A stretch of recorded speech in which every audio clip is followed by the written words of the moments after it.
te mando un abrazo grande y lo mejor. Nos vemos. কেমন আছো বাংলাদেশের মানুষ? আসছি ঈদের পরে তোমাদেরকে দেখতে, দেখা হবে ঈদের পর তোমাদের সাথে।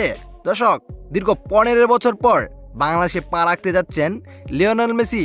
তাই তো বাংলাদেশে আসার আগেই লাইভে এসে বাংলাদেশের ভক্ত সমর্থকদের উদ্দেশ্যে লিওনেল মেসির বক্তব্য কি বললেন তিনি, জানুন বিস্তারিত। দর্শক, দীর্ঘ 15 বছর পর বাংলাদেশে পা রাখতে যাচ্ছেন ফুটবলের রাজা ও আর্জেন্টিনার একমাত্র বিশ্বজয়ী চ্যাম্পিয়ন প্লেয়ার লিওনেল মেসি। যেখানে দর্শক বাংলাদেশে আরও একবার এসেছিলেন তিনি, যেখানে সময়টা ছিল 2011 সাল 6 সেপ্টেম্বর।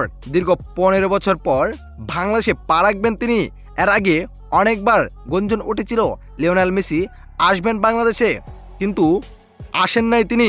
তবে এইবার বাংলাদেশে পা রাখবেন তিনি, নিজেই লাইভে সে বিষয়টি নিশ্চিত করেছেন। তাই তো বাংলাদেশে আসার আগেই ভক্তদের উদ্দেশ্যে লাইভে এসে লিওনেল মেসি বলেন, কি খবর বাংলাদেশ, আসছে আগামী ঈদের পর, দেখা হবে তোমাদের সাথে। এবং তিনি আরও বলেন, তোমাদের সাথে দেখা করেই বিশ্বকাপে পা রাখবো আমরা।